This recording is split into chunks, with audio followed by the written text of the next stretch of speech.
1년은 52주로 되어 있습니다. 52주 중에 저희가 사용하는 달력으로 보면 오늘이 이제 48주가 되고요.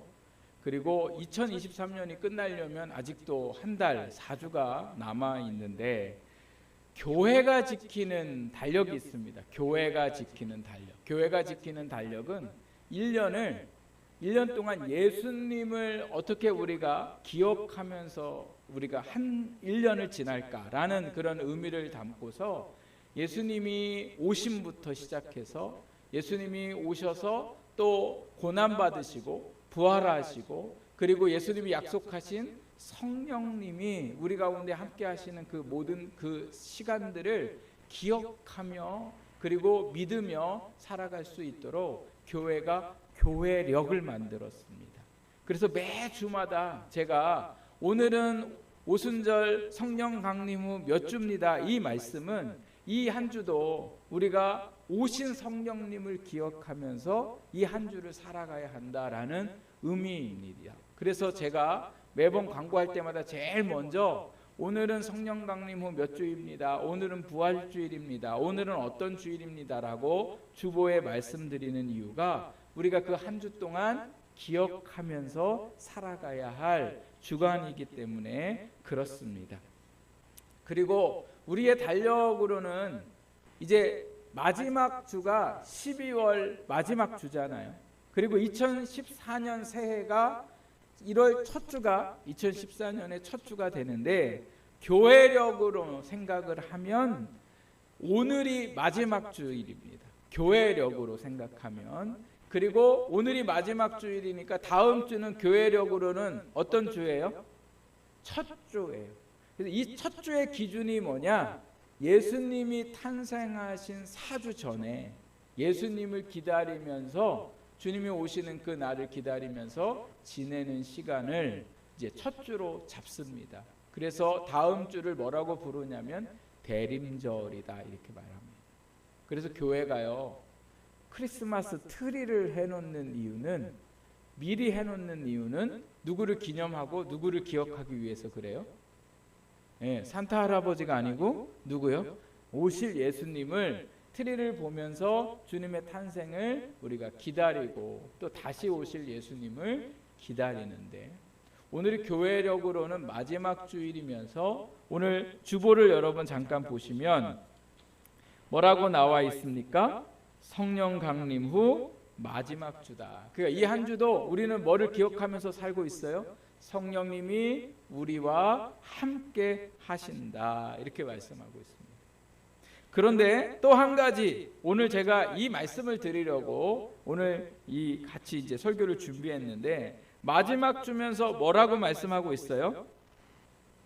왕이신 그리스도 주일이다. 그래서 교회가요, 이 절기의 마지막을 왕이신 그리스도 주일로 지켰습니다. 아주 오래전부터.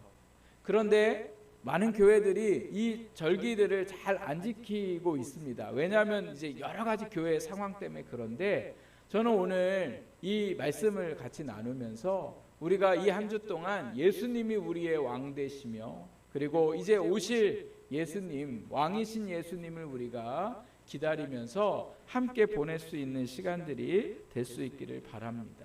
그러면 왜 교회가 왕이신 그리스도 주일을 이렇게 만들었을까?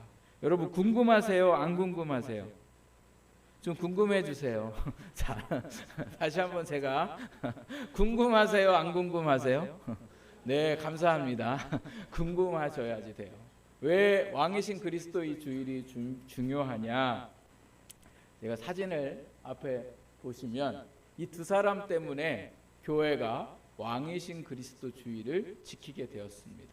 여러분 보실 때에 이쪽에 있는 사람, 이 사람 누군지 아세요? 모르시죠? 이쪽에 있는 사람은 누구 같으세요? 네, 네, 히틀러입니다. 이쪽에 있는 사람은요, 누구냐면 무솔리니라는 사람인데, 이 사람은요 이탈리아의 말하자면 총독이라고 얘기해야 될까요? 총리였습니다. 총리. 그러니까 이탈리아에 왕이 있었는데, 왕이 따로 있고 나라를 지도하는 총리가 따로 있었는데, 이 사람이 1925년에 국무총리가 됐는데 그 국무총리가 됐을 때에 뭐라고 이야기하냐면 스스로를 나는 최고의 통치자다 이렇게 얘기합니다. 독재자였으면서 이 사람이 얼마나 무력으로 나라를 차지하고 나라를 다스렸는지 이 사람으로 인해서 많은 사람들이 어려움을 당했고 또 교회가 이 사람을 통해서 어려움을 당합니다. 요 비슷한 시기에 또 있었던 사람이 바로 여러분 지금 알고 계시는 히틀러가 있습니다. 그래서 이 두 사람이 세계대전, 세계전쟁에도 관여를 했을 뿐만 아니라 많은 사람들을 무력으로 폭력으로 다스리면서 수많은 사람이 죽음을 당하게 되었습니다. 이 사람들이 통치를 하는데 안타까운 사실은 교회조차도 이 사람들이 이렇게 무력으로 폭력으로 세상을 다스리는 그것을 오히려 친송하고 찬양했더라는 거예요. 이 사람들이 하는 거를 잘하는 일들로 교회가 앞장서서 그렇게 이 사람들이 하는 것들을 잘 칭찬했던 일들도 있었습니다. 반면에 이 사람들이 이렇게 폭력으로 또 믿음으로 살지 못하도록 방해하고 힘들게 했을 때에 순교했던 사람들도 있었어요. 그러고 나니까 많은 사람들이 두려움에 떨게 되었고 혹시라도 이 사람들로 인해서 잘못될까 걱정하는 일들도 많았습니다. 교회가 이러면 안 되겠다 생각하고는 이 당시가 10월이었는데 10월 마지막 주에 우리가 우리의 진짜 왕이 누군지 이 땅을 다스리면서 이 땅을 통치하면서 우리를 보호하시는 왕이 히틀러도 아니고 무솔리니도 아니고 바로 우리가 믿고 있는 예수 그리스도이심을 우리 성도들에게 다시금 기억하게 하고 우리의 왕이신 예수님을 믿는 믿음으로 힘들고 어렵지만 끝까지 순교하고자 하는 마음으로 신앙을 지킬 수 있도록 한 날이 바로 왕이신 그리스도 주일이었더라는 거죠. 그리고 시간이 지나고 나서 2차 세계대전이 끝나고 1970년에 교회가 이 날을 아예 공식적으로 그래서 11월 마지막 주를 왕이신 그리스도일의 주일로 지키면서 예수님이 우리의 왕이시고 그 예수님이 우리를 다스리고 계심을 믿고 그분이 원하시는 말씀에 따라 살아가고 통치를 받고 다스림을 받는 백성들로 살아가고자 하는 주일로 만들었습니다.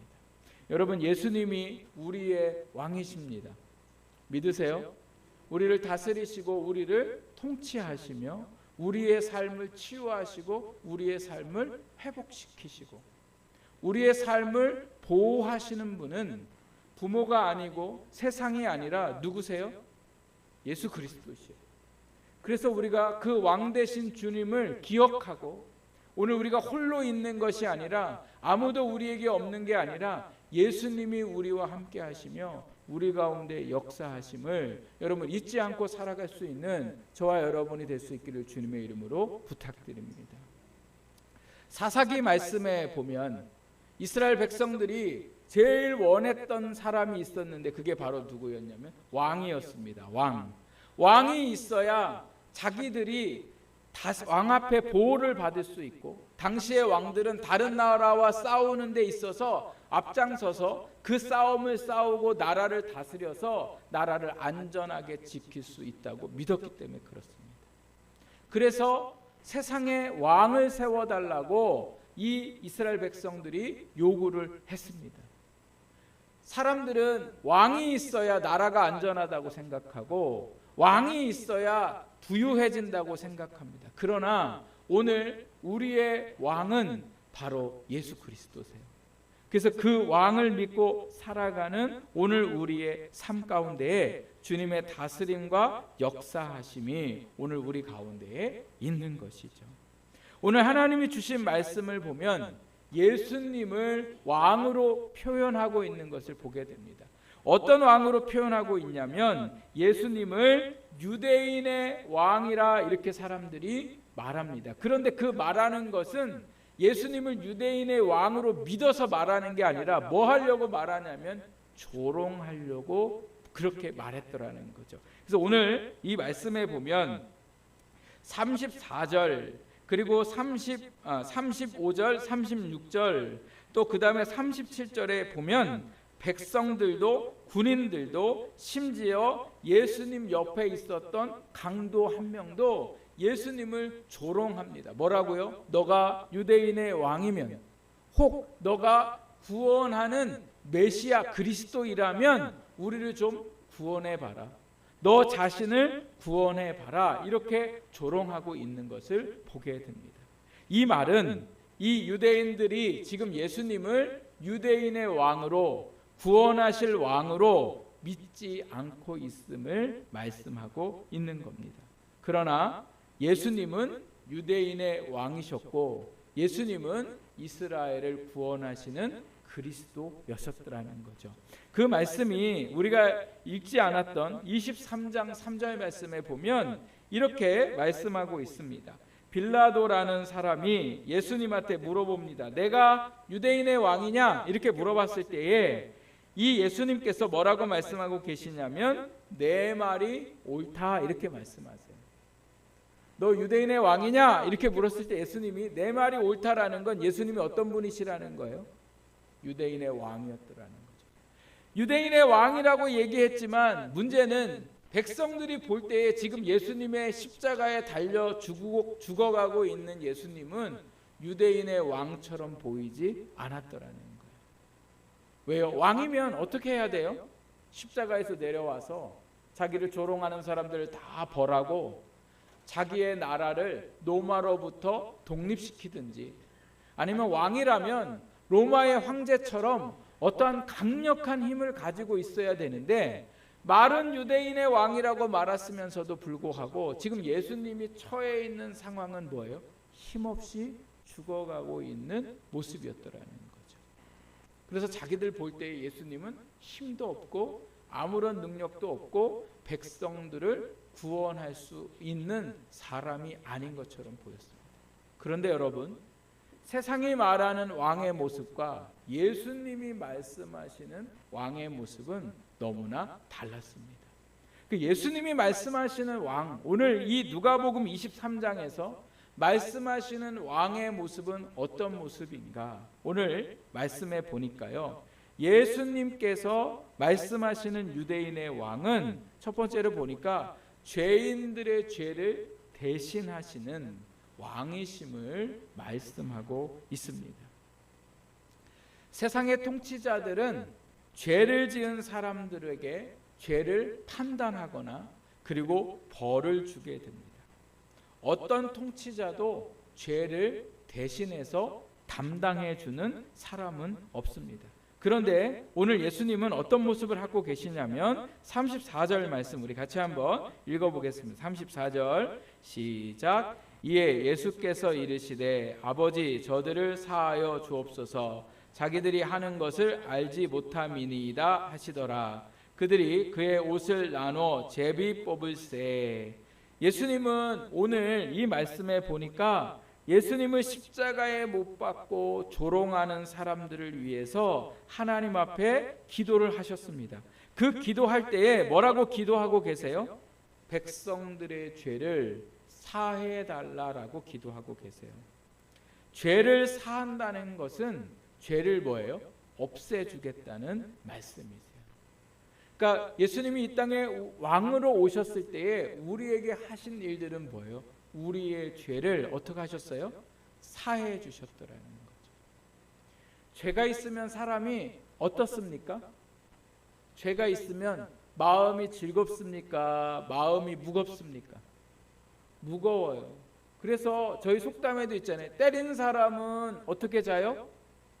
네, 이렇게 웅크리고 자고, 맞은 사람은 어떻게 해요? 바꿔서 하는 거예요?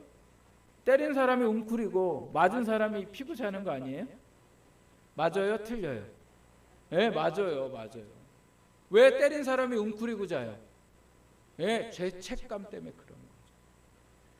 오늘 죄가 있으면 사람은 뭐 해요? 마음이 무거울 수밖에 없어요.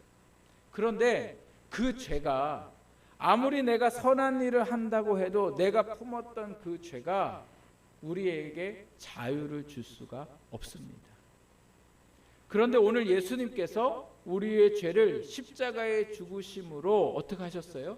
사해 주셔서 우리가 주님 앞에 죄를 짓고 나가 회개할 때에 우리의 죄를 뭐예요? 용서해 주시고, 그리고 우리가 주님 안에서 뭐예요? 자유함을 얻게 되더라고요. 우리가 아무리 예수님을 믿는다고 하지만 내 과거에 혹은 내 실수를 우리가 사람 앞에서 말하지 못하면 여전히 그 사람은 죄에서 뭐예요? 묶여 있는 사람이에요. 과거의 내 모습을 누군가가 알까봐 두려워하는 사람은 여전히 뭐 하고 있는 거예요? 예수님 안에서 자유함을 얻지 못하고 있더라는 거예요. 그러나 예수님이 내 죄를 사해 주심을 우리가 믿을 때에는 어떤 일들이 일어나요? 과거의 내 죄가 무엇이든 내가 어떻게 살았던 하나님 앞에서, 사람 앞에서 그 말들을 부끄럼 없이 말할 수 있더라는 거예요. 왜요? 나는 여전히 죄인이었지만 내가 그 죄에서 이제는 뭐예요? 자유함을 얻었기 때문에 그렇습니다. 그래서 예수님이 우리의 죄를 사해 주실 뿐만 아니라 또 우리가 죄 짓는 그 죄에서 이제는 떠날 수 있는 삶을 살게 하시더라는 거예요. 죄는 내가 짓지 말아야지 라고 해서 안 지을 수 있는 게 아니더라는 거예요. 죄는 지을 수밖에 없는 게 우리의 삶이에요. 그러나 오늘 예수님이 내 죄를 사해 주시고 내가 그 죄 가운데 이기게 하심을 믿고 그 주님 앞에 나아갈 때에 놀랍게도 우리가 그렇게 끊어내지 못했던 죄들이 주님 안에서 해결되는 역사가 일어나게 되더라는 거예요. 세상의 통치자들은 나라의 전쟁이 일어날 때에 외부로부터 막아줄 수는 있습니다. 그러나 어떤 사람도 죄를 막아주고 죄를 용서해 줄 수 없어요. 왜요? 사람은 다 누구기 때문에 그래요? 죄인이기 때문에 그래요. 그런데 유일하게 죄가 없으신 예수님만이 우리의 죄를 사해 주시고 우리를 그 죄에서 자유하게 하시더라는 거죠. 오늘 우리가 화가 나는 일이 있을 때 해도, 또 오늘 우리가 여전히 감당할 수 없는 죄의 짐을 지고 있을 때 해도 예수님 앞에 나아가면 주님이 그 죄를 사해 주시고 그 죄 가운데 자유한 삶을 살게 하실 줄 믿습니다. 또한 예수님은 우리가 회개한 죄에 대해서 다시는 묻지 않으시더라는 거예요. 사람은 잘못한 것에 대해서 용서해줘도 그 다음에 죄를 지으면 뭐라고 얘기하냐면 전의 죄까지 다 얘기해요. 그런데 예수님은 우리가 주님 앞에 회개할 때에 우리가 전에 지었던 죄를, 너 지난번에 죄 짓더니 또 똑같이 죄 짓네, 너 언제 사람 될래, 이런 말씀을 하신다 안 하신다? 안 하신다. 오늘 우리가 어떠한 죄를 졌던, 반복해서 죄를 졌던 주님 앞에 우리의 죄를 가지고 나가면 주님이 그 죄를 흰 눈과 같이 희게 하시는 왕이시라는 거죠. 그래서 오늘도 죄에서 승리하게 하시고 죄 가운데 날마다 하나님 안에서 살아가게 하시는 왕이신 예수님을 오늘 말씀하고 계십니다. 두 번째로 오늘 말씀해 보니까 예수님은 어떤 왕이시냐면 우리를 구원하시는 왕이심을 말씀하고 있습니다. 예수님을 십자가에 못 박은 백성들은 예수님을 조롱하는데 35절에 보면요, 백성은 서서 구경하는데 관리들은 비웃어 이르되 저가 남을 구원하였으니 만일 하나님이 택하신 자 그리스도이면 자신도 구원해라, 이렇게 얘기합니다. 또 그 다음에서 37절 말씀에 보면 뭐라고 얘기하냐면 내가 만일 유대인의 왕이면 내가 너를 구원하라, 이렇게 얘기합니다. 그리고 그 밑에 행악자 중 한 명, 39절 말씀에 보면 행악자 중 하나는 비방하여 이르되 내가 그리스도가 아니냐, 너와 우리를 구원하라, 너가 정말 왕이라면 우리를 구원하라, 이렇게 얘기합니다. 정말 왕이라면, 사람들의 눈으로 생각할 때에는 정말 왕이라면 그 자리에서 예수님 스스로가 구원할 수 있어야 되고 또 그곳에 있는 강도도 구원해 줘야 됩니다. 그게 사람들이 생각하는 왕이고 구원자인데 오늘 예수님이 말씀하시는 구원은 그러한 구원이 아니었어요. 결국 어떻게 됐습니까? 예수님도 죽으시고 강도도 다 죽고 스스로도 구원하지 못하고 강도도 구원하지 못했습니다. 그런데 예수님이 구원하지 못한 것 같지만 사실은 뭐 하셨어요? 구원하셨죠. 예수님이 죽으심으로 인하여 누구를 구원하셨습니까? 죄인된 우리를 구원하셨죠. 그러니까 예수님의 죽으심은 힘이 없어서 죽으시는 죽음이 아니라 죄인이 죽어야 되는데 죄인들을 대신해서 죽는 죽음이었습니다. 그래서 죄인은 어떻게 됐어요? 죽음에서 생명의 삶을 살아가게 하는 구원을 받게 되었던 거죠. 그리고 그리스도인들이 제일 중요하게 생각하는, 우리가 죽고 난 후에 우리의 영혼이 어디로 가요? 네, 천국에 가는 구원을 우리에게 허락해 주시고자 하는 구원의 왕이시라는 거예요. 생각해 보면 오늘 우리를 가난에서 구원해 줘야 되고, 생각해 보면 오늘 우리를 질병에서 구원해 줘야 되고, 당장 오늘 우리의 필요한 것들을 채워주는 것을 우리는 구원이라고 생각하지만 예수님이 가장 중요하게 생각하시는 구원은 바로 우리의 영혼의 구원이더라는 거예요. 여러분, 영혼이 구원받으면요, 가난도 괜찮습니다. 영혼이 구원받지 못하면 가난 중에 헤매며 살고 어려움 가운데 살아가요. 영혼이 구원받지 못하면요, 부유해지면 사람이 어떻게 돼요? 교만해져요. 그러니까 오늘 우리의 영혼 속에 우리의 삶 속에 제일 중요한 거 뭐가 구원받아야 돼요? 영혼이 구원받는 사람이 오늘 우리가 살아가는 그 모든 삶에 뭐예요? 구원의 은혜를 누리며 살아가게 되는 줄 믿습니다. 조금 전에 저희가 왕이신 그리스도 주의를 지키게 된 이유는 믿음의 사람들이 믿음을 지키면서 순교를 당하고 있고, 그 순교당하는 모습을 보면서 사람들이 믿음을 흔들릴 때에 세상의 통치자들을 통해서 두려워하고 떠는 것이 아니라 우리가 두려워하고 떨어야 할 것은 왕이신 예수님 앞이심을 보여주기 위함이었더라는. 그런데 여러분, 순교하는 사람들을 생각해 보십시오. 구원자이신 예수님이라면, 구원의 왕이라면 그 순교의 순간에 이들을 구원해 주시는 게 사람들이 생각할 때 구원하시는 왕이잖아요. 그런데 예수님이 구원의 왕으로 그들 가운데 역사하실 때에는 어떤 일들이 일어났습니까? 순교를 감당할 수 있는 구원을 허락해 주셨더라는 거예요. 죽을까 봐, 병들까 봐, 잘못될까 봐 두려워 떨면서 여기서 나를 구원해 주십시오 라고 하는 것도 구원이지만, 제가 죽을까 봐 하는 상황에서도 목숨을 걸고 살아가는 삶을 살게 하여 주옵소서. 제가 병에 들까 봐 걱정하는 인생이 아니라 병들어도 주님을 위해 살 수 있는 인생을 살아가게 하여 주옵소서. 예수 믿다가 내 시간과 물질이 아까워지고 이렇게 조마조마하면서 살아가는 인생이 아니라 시간도 드리고 물질도 드리고 내 삶 전부를 드릴 수 있는 이 마음이 바로 뭐예요? 구원이라는 겁니다. 이렇게 살아가는 사람은요, 사람이 두렵지 않고 환경이 두렵지 않고 뭔가 잘못될까 봐 조마조마한 게 아니라 하나님께서 내 삶을 인도하시고 책임지시고 구원하실 것을 믿는 믿음 가운데 살기에 그것이 바로 천국이고 그것이 기쁨을 누리게 되는 줄 믿습니다.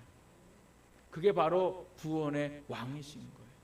오늘 저와 여러분이 이 구원의 왕이신 주와 함께 살아갈 수 있는 믿음이 되기를 주님의 이름으로 축복합니다. 교회를 다녀도 여전히 병으로, 여전히 과거에 묶여있고 여전히 그렇게 우리가 힘들게 두려워하며 살아가고 있다면 예수님이 나의 구원자이심을 다시 한번 여러분 믿으시고, 그 여러분의 인생의 문제를 주님 앞에 가지고 나아가서 그분이 나를 구원하실 것을 고백하고 도움을 구할 때에 하나님께서 오늘 우리를 구원의 삶에 이르게 하실 줄 믿습니다. 세 번째로, 오늘 예수님은 어떤 왕이셨는가를 보면 연약한 자를 기억하고 계시는 왕이셨습니다. 세상을 통치하는 사람들이 기억하는 사람은 자기에게 도움 주는 사람을 기억합니다. 자기에게 유익한 사람을 기억하고 그 외에 도움되지 않는다고 생각하면 기억하지 않습니다.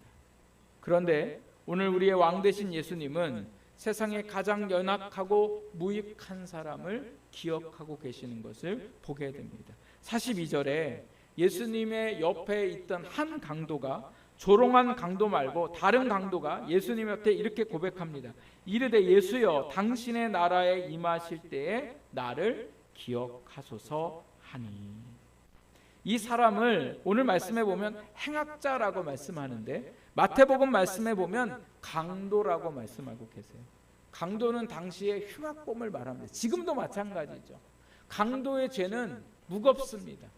이 당시에 강도는 사형을 하고 사람을 죽이고 다른 사람의 물것을 빼앗는 사람을 강도라 불렀는데 그 죄가 얼마나 큰지 사람을 뭐예요? 최고형인 십자가에 매달려 죽게 하는 형을 받게 됩니다. 그 세상에서 온갖 나쁜 죄를 저질렀던 사람이 예수님한테 뭐라고 얘기하고 있습니까? 예수여 당신의 나라에, 이렇게 얘기하죠. 당신의 나라라는 건 이 사람이 예수님이 왕이심을, 어디에요? 예수님 나라의 왕이심을 고백하면서 그 나라에 들어갈 때 누구를 기억해요? 나를 기억해달라. 여러분, 제가 말씀을 준비하면서 내가 예수님이었으면 어떻게 했을까? 이 강도가 내가 당신의 나라에, 당신이 당신의 나라에 들어갈 때 나를 좀 기억해 주십시오 이렇게 얘기했으면 제가 아마 그랬을 거예요. 너는 안 돼. 너는 사람도 죽였고 지금 이 죽는 순간까지 죄짓다가 온 놈이 세상에 여기 내 이 천국에 들어갈 너는 자격이 안 돼. 이렇게 얘기할 것 같은데 예수님은 이 사람조차를 어떻게 하셨어요? 기억하셨다는 건 뭐예요? 그를 생각하시고 그를 돌보셨음을 말씀하고 있습니다. 그리고 그를 어떻게 해요? 구원하시는 놀라운 역사가 있게 되죠. 그래서 33절에 예수님이 이 사람에게 뭐라고 얘기하세요? 내가 진실로 내게 이르노니 오늘 내가 나와 함께 낙원에 있으리라. 사랑하는 여러분, 오늘 우리가 믿음으로 살아야지, 내가 말씀대로 살아봐야지 한들 우리가 잘 사는 존재가 아닙니다. 여전히 연약하고 부족합니다. 그런데 오늘 이 연약한 우리가 믿음으로 살아갈 수 있는 이유는 누구 때문에 그래요? 연약한 우리를 기억하고 계시는 예수님이 계시기 때문에 그렇습니다. 인생은 생각해 보면요, 점점 사람들의 기억에서 잊혀져가는 것이 인생이라 생각이 듭니다. 나이가 들어감에 따라 힘이 없어지면서 사람들이 기억하지 않습니다. 어려서 자녀를 생각해 보세요. 우리 지금 하람이도 누구한테 기대고 있냐면 아빠한테 기대고 있어요. 근데 우리 하람이가 20살이 되고 30살이 되고 결혼하면 아빠한테 기댈까요? 안 기대죠. 아빠가 물론 막 70대 80대까지 돈이라도 많으면 와가지고 늘 기대겠지만 아빠가 돈도 없고 힘도 없고 자꾸 똑같은 소리를 반복하고 힘들게 하면 자식들이 부모를 기억해요? 아니면 자기네를 기억하며 살아요? 자기네 기억하며 살아요. 부모님한테 돈도 없어요. 또 힘도 없어요. 또 같은 소리를 계속해요. 그러면 부모를 찾지 않는다는 거예요. 젊었을 때는 재능도 있고 능력도 있어서 많은 사람들이 그를 찾았지만 시간이 돼서 은퇴하고 나면 사람들이 찾는 사람이 없는 것이 우리의 인생이에요. 아무도 기억 안 해요. 누가 나를 기억해 줄까? 아무도 기억하지 않아요. 그런데 이 쓸쓸한 인생, 외로운 인생을 누가 기억하고 계세요? 예수님이 기억하고 계세요. 교회 와서 추운 날씨에 혼자 청소를 하는 그 모든 것도 주님은 다 기억하고 계시고, 나 혼자 어떻게 해야 될지 몰라 방황하고 낙심하고 절망할 때에 아무도 내게 도움 줄 사람 없어도 주님은 나를 기억하고 계세요. 그 기억하시는 주님을 우리가 믿는다면 그 주님 앞에 도움을 구하고 주님을 의지해야 합니다. 그때 주님이 우리를 만지시고 우리의 삶에 역사하시는 줄 믿습니다. 주님이 나를 기억하세요.